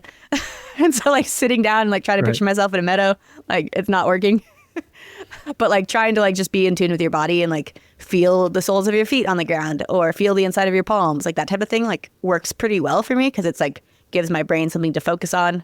It makes me feel like ready, like body wise. And that's like really helped. But I think a lot of the pressure that I like actually have is mostly internal. Like I think I'm pretty good at ignoring the external pressure. So like those times that I've been the most stressed have always been when I have a lot of internal pressure of something that I really want. You know, again, for those who are listening to this, though, we might not be competing. We aren't competing at the level that you are, but there are other competitions, amateur comps at gyms and that kind of thing. But even for somebody like myself, where I'm predominantly an outdoor climber, I'm a sport climber, and there's no prize at the chains, but I'll still put a lot of pressure on myself because I really want it, or maybe I know conditions are moving past, or maybe everybody in my crew already sent it and I'm like the one that's holding everybody back. Whatever the case may be, there's pressures that we can put on ourselves. And so having those tactics to work through that, I think, is nice. On the flip side of that coin, sometimes I find myself wanting to get more psyched up to do something. Usually it's like if I'm going to do like a board session or something, because we know that's not, the thing that I gravitate towards, but I know it's going to be the best for my climbing. And I'm more and more getting a little bit more psyched on it because I see how it's translating. Like I can see myself as a better climber outdoors because of the time I've been putting in on the board, but it's still hard for me to like dump the tank on 2 moves, to like really just like go for it. Cause I'm always trying to conserve energy for long sport routes. And so I'm curious, as you just stated, you're naturally pretty high energy, you're pretty amped up. So maybe you don't need to get yourself more amped up. I tend to have to calm down for sure. Yeah. Is it more like you're more like if you're in isolation, are you more focused on calming down than getting like psyched? Absolutely. But this is another thing. I've had a few different sports psychs who I've worked with and I currently don't have one, but I felt like I had really reached like a good point where I had a lot of the tools that I needed. So I didn't really feel like I had a lot more to talk about. Like obviously you can always talk about things that are current, but like I had a lot of the tools that I needed and I felt like I was getting good at applying them. But one of the ones was with my first sports psych, Lindsay, who was through the USOPC. She was like once she was a sleep specialist, so she like had a lot of knowledge about like sleep and all that, which was really cool. But one of her things was like there's like a bell curve of where you need to be on like the nervous system activation system. So like there's a 10 and there's a 1 and there's like the 5 with the bell curve in the middle being at about 5. And where you personally tend to sit is important. So like I probably tend to be around like a 7 or an 8. Like nobody's ever always at a 10. I like rarely, right. And then figuring out what you need to be at for the thing you're doing. So like you're saying you need to be at like maybe like an 8 to have a good board session. Like a 10, maybe you just would not be having a good training day. It'd be like a little too chaotic or something. But if you were at a 1, you'd be having a terrible time on the board. You'd maybe just be sitting on the bench, like looking at it and like not actually climbing. And so for me, like lead climbing, like I'm way too hyped at an 8 to lead climb. Like I need to get myself down to like a 4, But for bouldering, like a 6 is about right. Like I'm not shaking myself off the wall. I'm not climbing so slowly and like not super hype, like so 6 is like about the right level for me. And so for both of those things, I need to like calm myself down a little bit. But for a training session, like an 8 is great. Like I tend to just go into the gym and be like, this is awesome. I'm ready, like whatever. But the ways you can like artificially change that level that you're at naturally by one thing that she said was music. So like say you're too hyped, you can listen to calming music. So I listen to like opera music a lot while I'm competing, or like classical music that like feels epic, like I'm doing something important, but it's something that's calming me down. You could then, same thing, you could listen to like hype music. Like, so if you're like struggling to get psyched for a board session, you could listen to, I don't know, whatever your hype music is. Maybe it's reggaeton, maybe it's like rap music, maybe it's EDM, like whatever. And that's something that can get you hyped. You can also use caffeine. That's another good way to get hyped. So like if you're feeling like you're really low energy, drinking a Red Bull, drinking some coffee, whatever, and like hyping yourself up artificially with caffeine is like one of the real methods you can use to do this. And then the other one is just like physical. So like you can like breathe to calm yourself down. You can like jump around, do like some sort of warm up activation to like hype yourself up. So like any one of those methods or all 3 can all help you like get the level of activation that you need to be at. And that's been something that I like think about in the back of my mind a lot. Like, am I at the right level for this? And so I have like methods to calm myself down in ISO, like a Rubik's Cube, or like things like that are like some sort of physical brain activation that can make me not think about what I'm about to do and can calm my whole system down. But then I also have methods like if I'm really tired when I get to isolation, or if I get to the boulder outside, or if I get to the gym, like maybe I jump rope or something like that to like really just get the body moving and like kind of perk up that activation, I guess. Yeah, so good, Kyra. I love all of that. I might have you connect me with Lindsay because I feel like I could have a really interesting conversation. I know. I think she's a baseball team sports psych now, but yeah, she's super great. Yeah, that's amazing. Well, just the concept there of understanding where you're at on that scale and where you want to be is, I just haven't had it explained to me in that way. And that just like makes so much sense. Like, okay, I want to be at an 8 for this. I feel like I'm at a 4. What are the tools that I have at my disposal to take me up there? Okay, well, I'm going to listen to some Beastie Boys and drink a Red Bull, and that's going to get me there. Or conversely, like you're saying, like if I'm tying into a rope on a long sport climb that's got delicate moves, I don't want to be at an 8 because I'll just like adrenal myself right off the thing. So, if I want to calm down, okay, well, let me do some box breathing or listen to some like chill music or take a walk and like listen to the birds sing or whatever. Yeah, there's just something about like, we're all going to have our own tools to do that, but just that simple act of like knowing where you are and where you want to be, that gives you the power to then make that change. I really like that. Yeah. And you can even do it while you're on the wall. Like if you're on a long lead climb, like I've talked to my second sports, like we talked about this because I kept being really shaky when I was on the wall. And I'm sure we've all had that experience where you get the Elvis leg or, something. And I was like, how do I address that? Like, is there something I can do to like calm down in a way that like makes this like better? And one of the things she thought was maybe, and it helped a lot, was finding a fixed point on the wall. Maybe it's a bolt hole, maybe it's one of the next holds or something. Maybe it's the quick draw that you just clipped, whatever. And like something that is stable and like looking at it and like actually like physically like looking at that thing that is not shaking, because sometimes it's like your hand is all shaky, and like using it to kind of ground yourself and breathe through it. So like that was a way to calm down while you're on the wall. But same thing if you're like if you're out of rest and you're about to hit the crux of the climb, you can like breathe a couple times like really hard, like, and then go, and that kind of hypes you up again. So there's ways you can do it even while on the wall, not just before and after too, which is cool. Dig it. Yeah, this is great stuff. Well, thank you. I love that. That's mental game chapter is always my favorite. Lindsay. Well, and thank you, Lindsay. But no, it's great to hear what's worked for you and how you've applied it on like the biggest stages in the sport so that the rest of us can, maybe work it out for when we want to have a good gym session or a good time out at the crag. I wanted to have a bit of time here, if we can, to talk about IFSC, like the World Cups, which, you've qualified for all of them. Congratulations. You're just starting into the season here as we're recording this, and you'll have had at least your second one by the time this airs, I think. But it's going to be, a great long season. We're still a few years out from the Olympics in LA, but there's been some big developments on that. And I will point all the listeners to the Circle Up podcast because you and Allison have had a couple episodes now that have really gotten like nitty gritty on like the rule changes and the scoring. And I've learned so much from it. So I will point everybody to that. But I would love if we could hear in more of a general sense to have you share with us what you feel is maybe most important for kind of the casual listener, the casual viewer like myself, to know about how competition climbing is changing and like maybe what we can expect on the World Cup this year and looking forward to the Olympics as well. Oh man, trying to distill it down to that is hard. Something that's exciting this year is that it's a World Championships year. So World Championships only happen every other year, and countries get a larger quota for World Championships. So that's a big event. So countries that normally would only get a 2-person quota to World Cups will get 5 people for that event. And so it's a really big event. It's the most competitive event of the year. So that's going to be in September. And so that's something to look out for. And like I said, that only happens every other year. And so the next World Championships will be a Olympic qualifying event, almost certainly. We don't know that for sure yet, but it has been for the last 2 Olympic cycles, so most likely it will be. And so that's something to pay attention to. You sit on, just sorry to interject, but I think I heard you say this on a Circle Up, that you're part of like an athlete panel that helps to talk about a lot of this stuff or decide on some of this stuff, right? Yeah, I'm like fairly active. I'm in both USA Climbing and IFSC. So I'm on the USA Climbing Athlete Commission, and then I'm on the IFSC Athlete Commission. And like the president of our IFSC Athlete Commission, which is currently Shauna Coxey, she sits on the board of the IFSC. So then she gets to like actually vote on a lot of this stuff.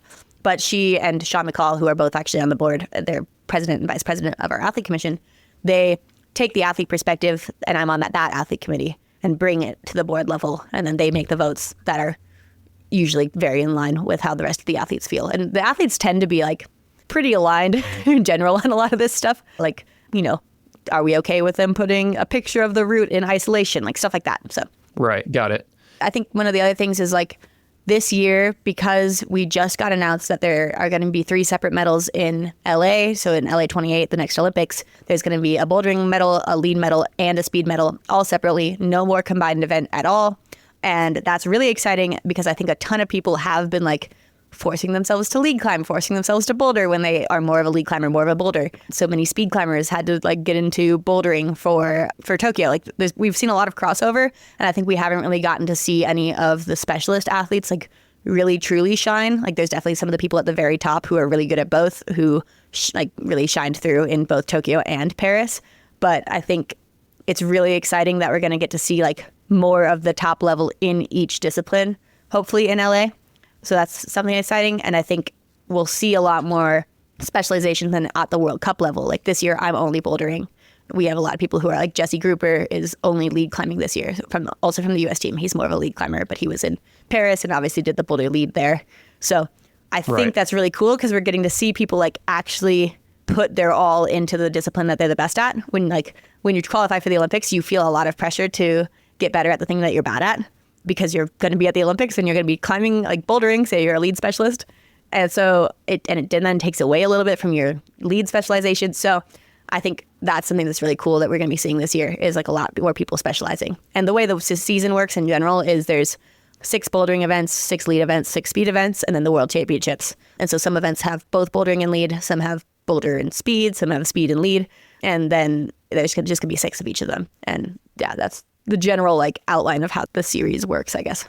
Well, thanks for that breakdown. I think the news with regard to the Olympics and each event getting its own medal, I think was very welcomed by and large. I don't think there were a whole lot of people out there saying like, oh man, I wish it was all still combined. So we can hopefully see these specialists really shine within their specific discipline. And that's exciting. But of course, that's going to be, a few years off now. I mean, it'll be here before we know it, but it's still a little ways off. And so I'm curious for you, how do you look at these competition seasons? You mentioned a little bit earlier that you might be getting more and more psyched on some outdoor climbing. We have seen recently some competition climbers really shine outdoors when they've stepped away from the resin holds for a little bit. And, how are you looking at that balance?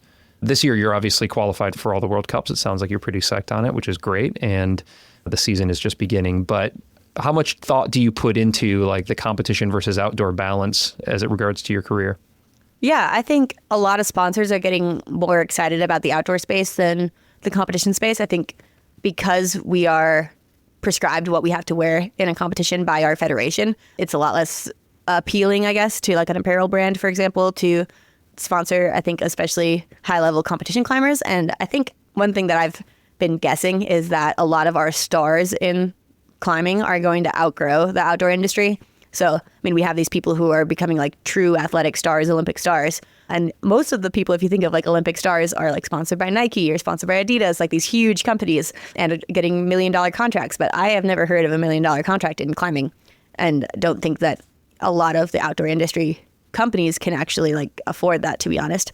So I'm curious how the transition of that is going to go. Like if a lot of the stars in the sports are going to be kind of turning to more mainstream brands, or if mainstream brands will even be interested in climbing. So I think there's going to be a big shift at some point here where like some of the sponsors that are in climbing are going to change to being more mainstream and less outdoor focused. But at least currently, like a lot of my sponsors are really excited about outdoor climbing, and I'm also very excited about outdoor climbing, so it aligns well. But doing all of the comps and outdoors is really hard, especially if you're trying to do both bouldering and lead competitions, because that takes up your entire summer, which is when you can go and get a lot of outdoor climbing in. So I think my general plan is this will be my last year bouldering for competitions. And I want to then focus on mostly outdoor bouldering. And I think I want to switch to being a lead climber in competitions is kind of my thought. I think I've talked about in this episode even already how much I love just like straightforward, hard climbing. And a lot of times lead climbing is a lot more like that in competition than it is bouldering in competition. And so I think a lot of my strengths actually play well to lead climbing in a way that they don't actually help my bouldering that much in competition specifically. So I think that balance of doing one of the seasons and climbing outside is very manageable. And that's what I'm going to be doing this year with just doing bouldering. And I'm really excited about that. But I think I'm excited to challenge myself in like a different discipline because I really don't think I've found my limit in lead, especially in competitions before. So I think that's something that really excites me as something that like would be a nice next path. Oh, I'm so hyped. I can totally see that. I can see you because, yes, it's true. Like in these lead climbs, there tend to be bouldery sections because they're dynamic and fun and look great on TV and tend to winnow the field and spit people off. There's also a lot of straightforward, just like pulling hard and sticking with it. So that'll be really fun to see.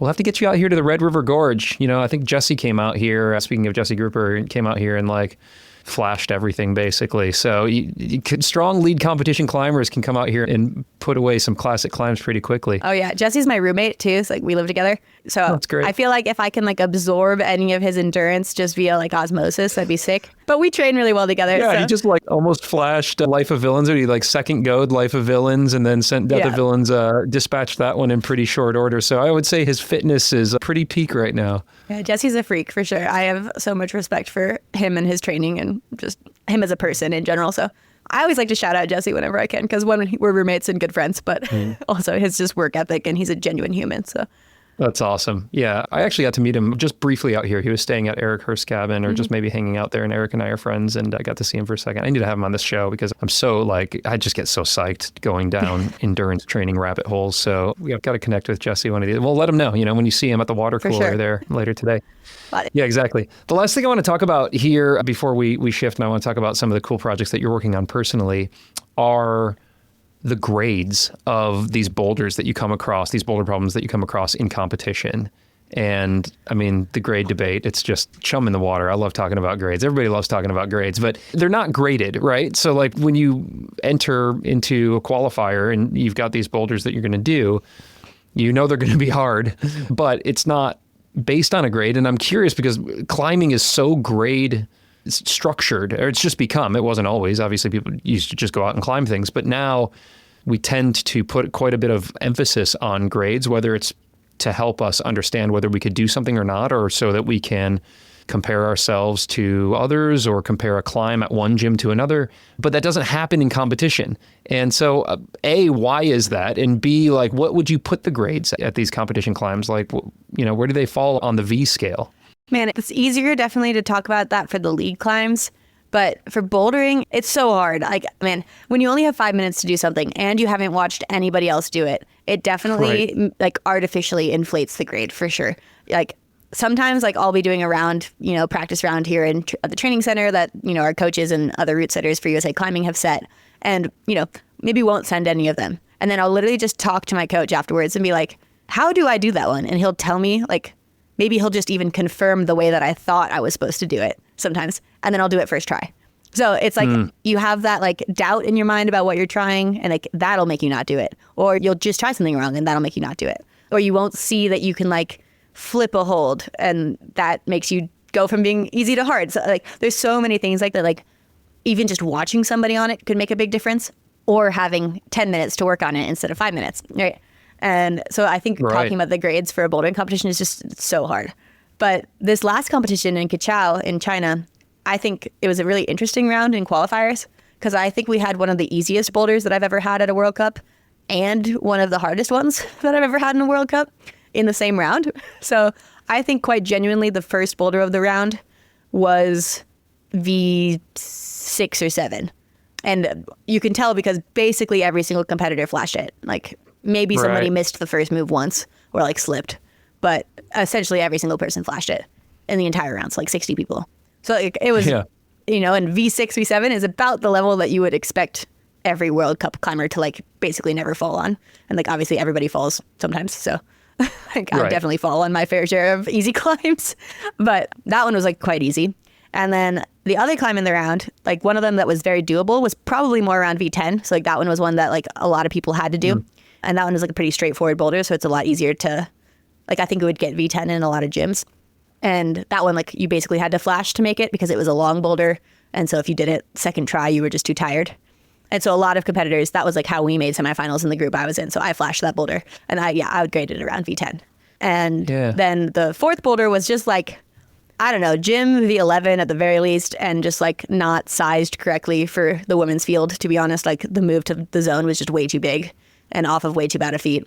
And so I would probably give it like gym V11. I think probably people could do it with a lot of work, but it was just like really, really hard. But like obviously a lot of the climbers in those rounds can climb like V14 outside and stuff. But like you said, you have sometimes months to practice that. And so like what you get in 5 minutes and what you can do in 5 minutes with the pressure of competing and not knowing what you're supposed to be doing, like there's just tons of factors that go into it that like when you talk about grades, like it's really challenging. Totally. Well, that was an incredibly well thought out response to what was essentially a very silly question, because it doesn't make a difference. There's no point in grading competition boulders because it's not about the grade. It's about how the field performs on it. But it does help me as somebody who isn't as familiar with the competition scene to just know kind of like essentially what's the difficulty range. And maybe it's like, as you were saying, somewhere in the V7 to V11 range, if that's a general representative of what you would come across. Those are really hard boulders that you only get a few minutes to do and a few attempts. And you have to be very thoughtful about even how many attempts you do, because you're getting docked for how many attempts, but also you need to have some gas in the tank for the next problem. Yeah. And there's so much thought that goes into how you take on a problem, because it's not just that one problem. It's the scoring system and the strategy and what you need to have in reserve. So there's just so much more strategy that goes into it than just like, oh, I'm just going to go rapid fire this thing and see if I can send it.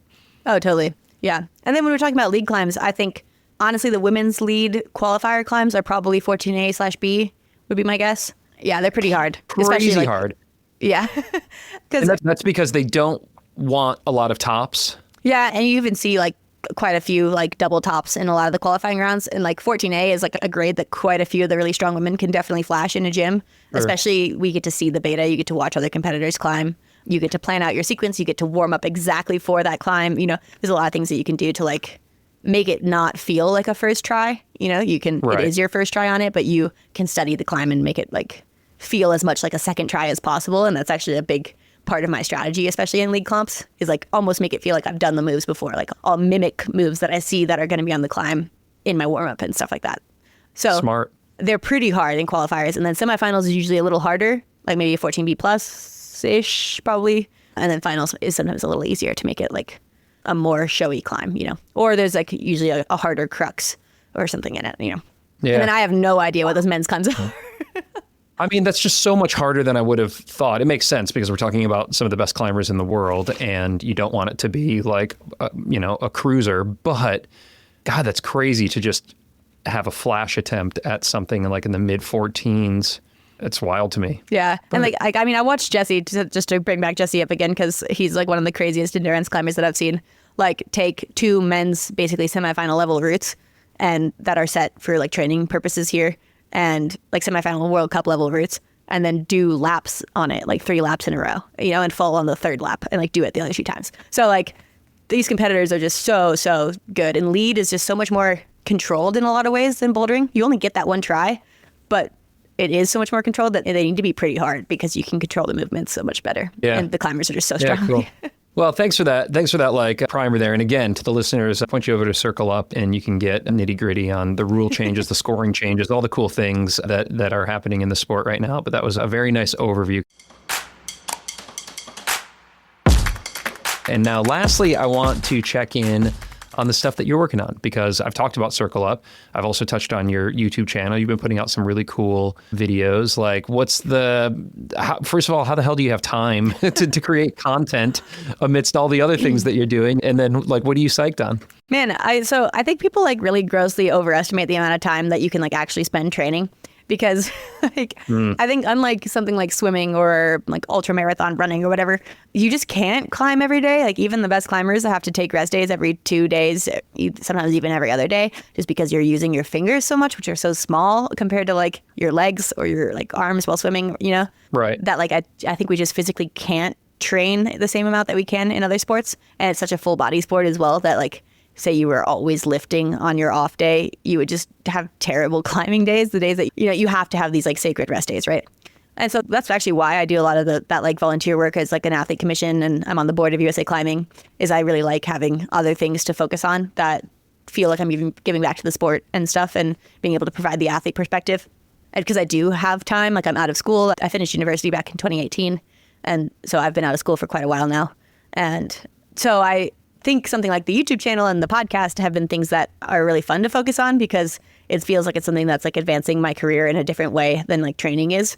And I'm learning skills like editing and all that stuff. And it feels like I can also, again, give back to like the community in some way because I do have this extra time and it, one, provides value to like myself as a brand and to the sponsors who I work with.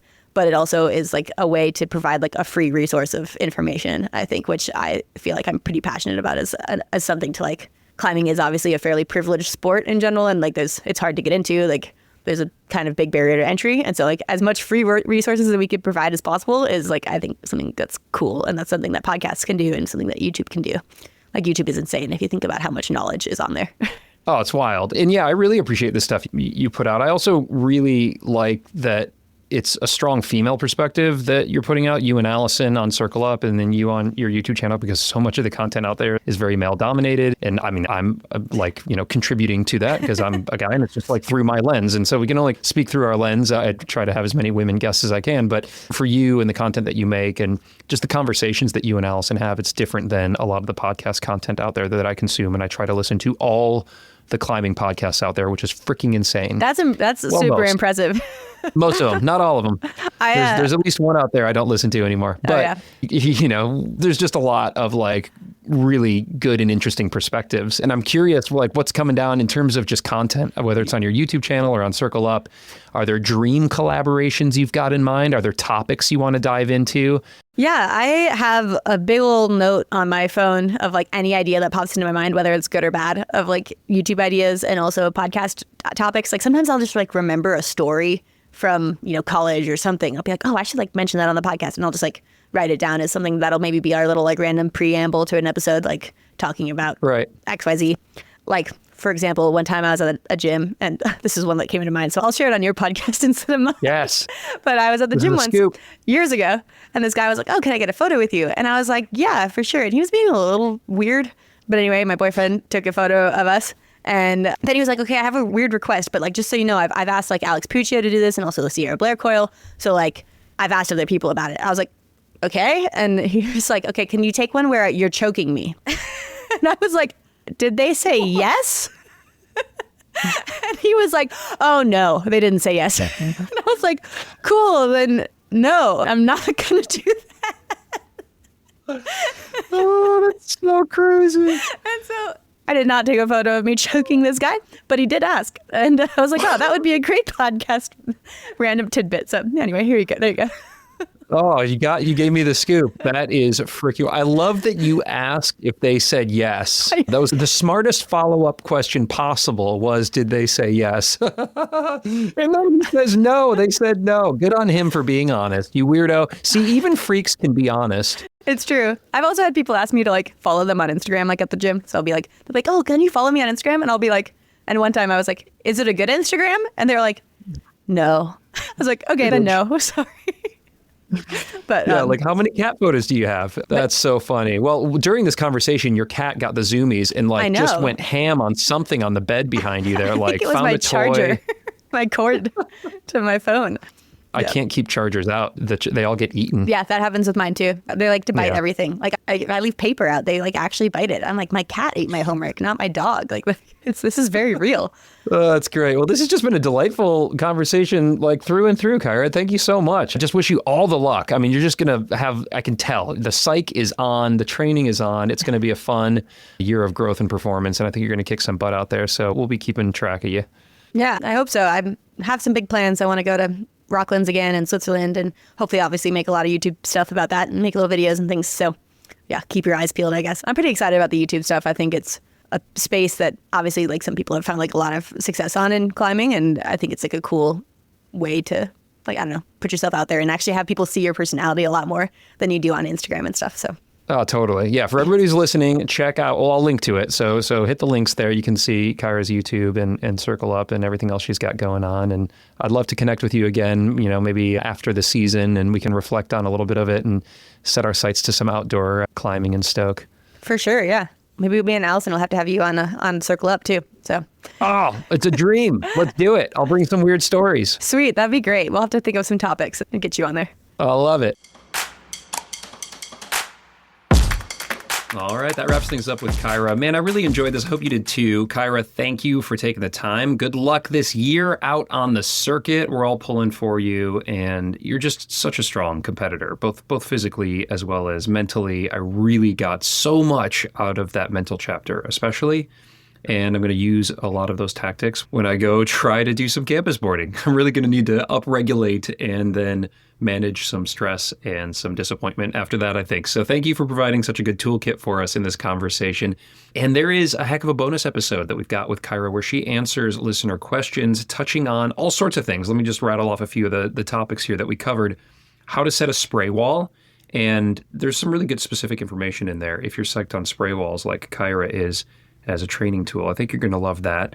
And then we explore current events a little bit with Brooke Rabitu's ascent of Excalibur and just why in general we're seeing indoor climbers dispatching some of the hardest climbs in the world in pretty short order. I mean, Brooke put that climb down relatively quickly, I think quicker than Stefano and Will both did. And then, of course, Hamish MacArthur recently putting down a couple V17s. So anyway, we explore that. And we also talk about Yanya and the 515C that Yanya's been working on. You can get instant access to all of that right now at zero cost, actually, with a free trial over at patreon.com/thestruggleclimbing-show, or right there in your Apple Podcast player if you are an iPhone person. And you're also going to get instant access to more than 100 hours of other bonus content featuring the best of the best. I'm talking about Adam Ondra, Chris Sharma, Nina Williams, Alex Honnold, Magnus Mitbo, and so many more athletes and coaches that have been on the show here. Plus, pro clinics on stronger fingers with Dr. Tyler Nelson, advanced bouldering with Allison Vest, moonboard with Ravioli Biceps, performance hacks with Hazel Finley, and so many more. It's all there for just a few bucks a month, or actually zero cost right now with that free trial, so you can try it before you buy it. Although, honestly, your support as patrons and subscribers is really what helps to keep this thing going. So if you got a few bucks, I certainly would appreciate your help as I'm jamming away here in the podcast/utility closet. Thank you. I love you. Hey, did you know that The Struggle is carbon neutral in partnership with the Honnold Foundation? Well, you do now, and it feels pretty good for me to write that check every month. They're doing such amazing work to bring clean energy to communities around the world. Y'all can get inspired and learn more about their amazing work over at honnoldfoundation.org, and toss them some love if you can. They're doing awesome stuff. And lastly, The Struggle is a proud member of the Plugtone Audio Collective, a diverse group of the best, most impactful podcasts in the outdoor industry. The show is produced and hosted by me, Ryan Devlin, and edited by the wonderful Glenn Walker.